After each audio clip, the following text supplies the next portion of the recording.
Oke, salam sehat, salam sejahtera untuk kita semua. Pada kesempatan kali ini saya akan mencoba menjelaskan mengenai representasi pengetahuan bagian kedua, di mana ini merupakan mata kuliah sistem pakar pada pertemuan kelima. Pada pertemuan sebelumnya, saya sudah masuk kepada tahapan jaringan semantik, objek, atribut, dan value. Nah, pada kesempatan kali ini saya akan mencoba menjelaskan mengenai skema serta frame. Oke, skema ya. Dalam artificial intelligence ya, bentuk skema, skematis atau schemas ya. Di sini digunakan untuk menjelaskan struktur pengetahuan yang lebih kompleks dibandingkan dengan jaringan semantik. Di mana bentuk skema berasal dari psikologi yang menunjukkan organisasi pengetahuan yang kontinu atau merespons suatu stimuli, seperti menciptakan pelajaran hubungan tidak formal antara sebab dan akibat, atau cara mengatasinya, di mana penyebab akan diulangi jika menyenangkan atau dihindari jika menyakitkan. Seseorang di sini tidak perlu memikirkan pengetahuan untuk mengetahui bagaimana atau mengapa melakukan sesuatu yang memang sulit untuk dijelaskan.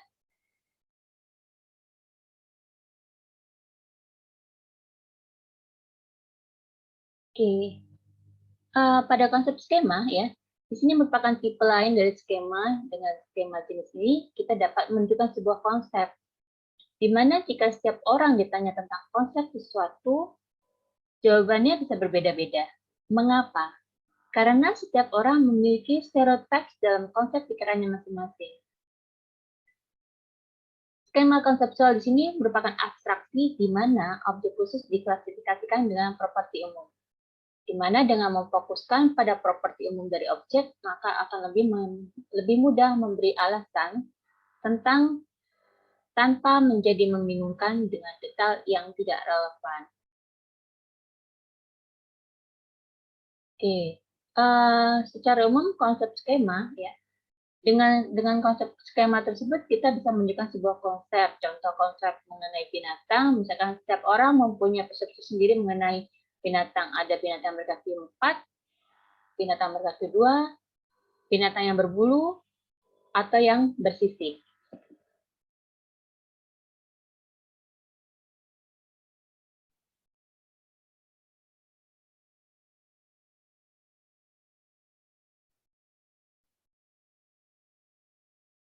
Oke, banyak pengetahuan yang digunakan dalam proses penalaran ya, dalam sehari-hari yang pastinya sudah dikenal dengan baik, di mana didasarkan pada berbagai penampilan situasi dan objek-objek khusus dan proses yang tidak bervariasi. Nah, pengetahuan-pengetahuan tersebut disebut sebagai pengetahuan stereotip. Berarti di sini kita bisa mengambil kesimpulan bahwa skema adalah suatu metode pengorganisasian, presentasi, dan penggunaan pengetahuan stereotip agar komputer bisa melakukan penalaran. Nah, di sini secara umum perbedaan skema dan semantik adalah di mana skema memiliki struktur internal di dalam node-nya, sedangkan jaringan semantik tidak. Di sini tabel jaringan semantik seluruhnya adalah pengetahuan tentang node, di mana jaringan semantik seperti struktur data dalam pengetahuan komputer, di mana kunci penelitian juga merupakan data yang disimpan dalam node. Sedangkan skema adalah seperti struktur data, di mana node berisi record. Setiap record mungkin bisa berisi data tunggal, atau record lain, atau pointer ke node yang lainnya. Jadi di sini intinya skema dengan semantik itu lebih luas atau lebih detail dari skema ya. Kalau semantik kemarin kita hanya membahas tentang hubungan antar node saja, ya, di mana node merupakan sebuah objek. Tetapi di sini skema di sini bisa menjelaskan lebih detail di mana berisi record, ya, di mana record juga dapat bisa berisi data tunggal atau bisa berisi record lainnya.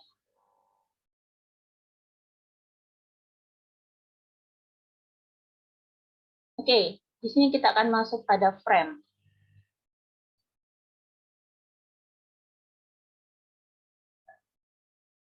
Oke, jika jaringan semantik pada dasarnya ada representasi dua dimensi dari pengetahuan, di sini frame menambahkan dimensi ketiga, dengan menunjukkan node untuk mempunyai struktur, di mana struktur di sini dapat berupa nilai sederhana atau frame yang lainnya.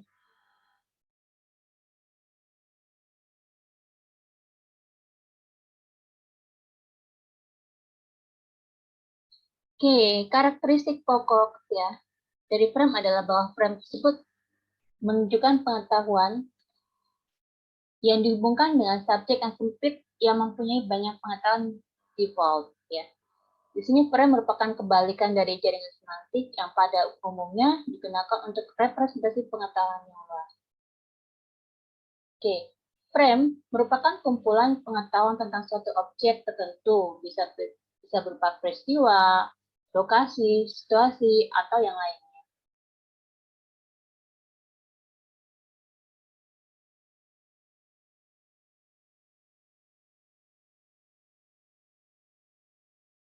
Oke, kalau kemarin kita membahas OAV ya, di mana dalam bentuk OAV, Object Attribute Value, slot di sini berhubungan dengan atribut, dan filler berhubungan dengan nilai. Oke, kelebihan frame di sini adalah sistem frame berlaku sifat hierarki dan pewarisan, di mana kita dapat membahas suatu representasi pengetahuan yang lebih kuat. Turunan di sini digunakan untuk menghemat penyimpanan data karena turunan mewarisi beberapa sifat dari induknya. Selain itu, turunan juga memudahkan untuk melihat kaitan antar objek.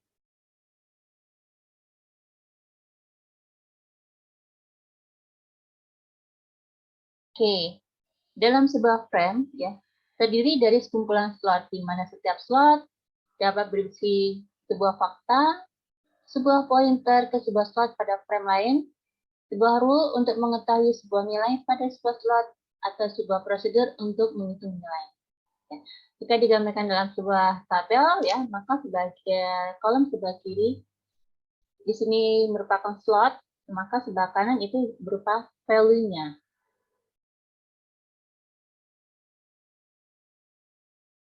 Oke, kalau kemarin dalam objek attribute value, kalau misalkan objeknya apel, ya, atributnya warna, maka value-nya bisa berupa warna merah atau warna hijau. Oke. Setiap frame ya individual dapat dipandang sebagai set data yang mirip record, di mana berisi informasi yang relevan dengan entitas-entitas stereotype. Dalam slot dalam frame dapat berisi informasi identifikasi frame, hubungan frame dengan frame lain, penggambaran persyaratan yang dibutuhkan frame, informasi prosedural untuk menggunakan struktur yang digambarkan, informasi default frame, serta informasi terbaru.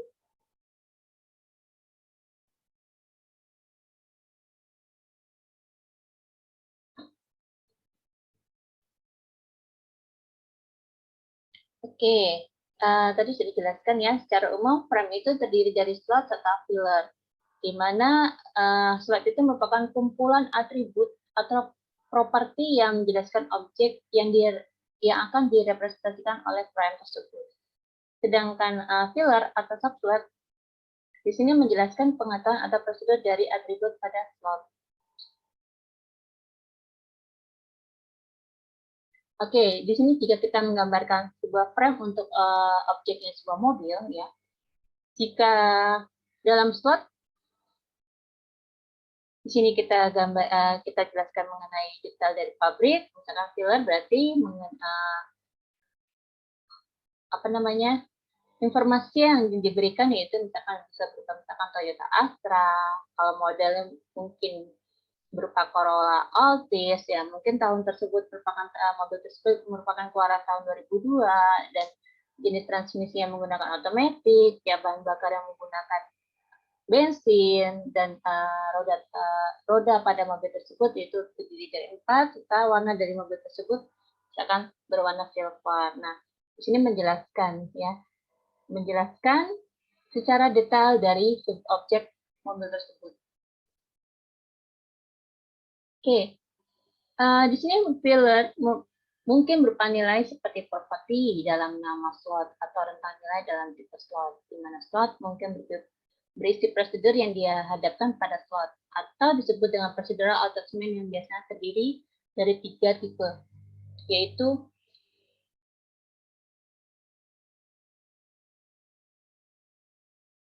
pertama, if needed, di mana merupakan prosedur yang dibuat jika nilai filler yang dibutuhkan tidak ada atau nilai default tidak sesuai. If edit, ya, merupakan prosedur yang dibuat jika akan menambahkan nilai ke slot. Yang ketiga, if removal,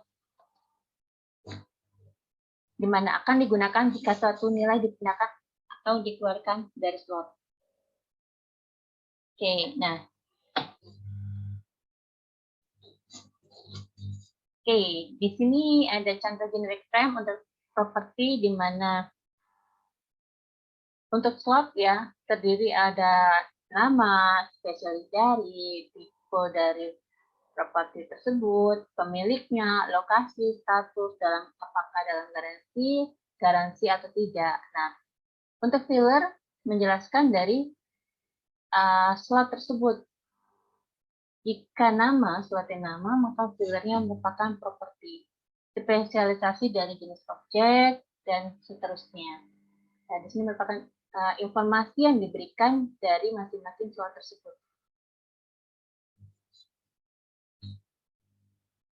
Oke, nah, kalau misalkan contoh frame mobil, ya, subframe dari generic property tersebut, misalkan ada nama, mobil, ya, spesialisasi dari jenis properti, tipenya, apakah sedan, van, atau minibus, ya, apakah pabrik tersebut merupakan mobil tersebut keluaran dari pabrik Toyota, Honda, atau Mitsubishi, apakah lokasi berpindah, terus roda 4, transmisi, mesin, ya, dan mesin apakah menggunakan bahan bakar bensin, diesel, gas, atau tenaga surya. Nah, ini merupakan subframe dari generic property tersebut. Jika yang kita bahas adalah frame mobil. Oke, ini juga contoh lainnya. Nah, klasifikasi frame berdasarkan aplikasinya dibagi menjadi 3, di mana yang berisi pengetahuan tentang bagaimana terjadi situasi yang diinginkan itu disebut dengan situational frame. Sedangkan slot yang menentukan aksi yang akan dilakukan dalam situasi yang diberikan itu disebut sebagai action frame. Sedangkan casual knowledge frame di sini merupakan gabungan antara situational dan action frame yang digunakan untuk menjelaskan hubungan sebab dan akibat.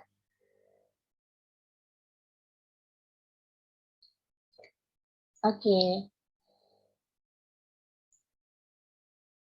Di sini ada kelemahan frame di mana pengetahuan dalam frame tidak dapat dipertimbangkan menjadi definisi dari suatu objek. Slot pada frame di sini dapat dikurangi, ditambah, atau bahkan dirubah, dan juga berarti merubah atribut dari suatu frame objek. Jika ini terjadi pada suatu frame generik yang memiliki subframe, maka akan menyebabkan sifat pewarisan atribut menjadi tidak valid atau dapat dibatalkan karena propertinya tidak lagi bersifat umum atau menjadi primitif. Oke, demikian penjelasan untuk pertemuan kelima. Jika ada yang ingin tanyakan, kita akan masuk ke sesi tanya jawab di grup. Selamat malam, salam sehat, dan salam sejahtera untuk kita semua.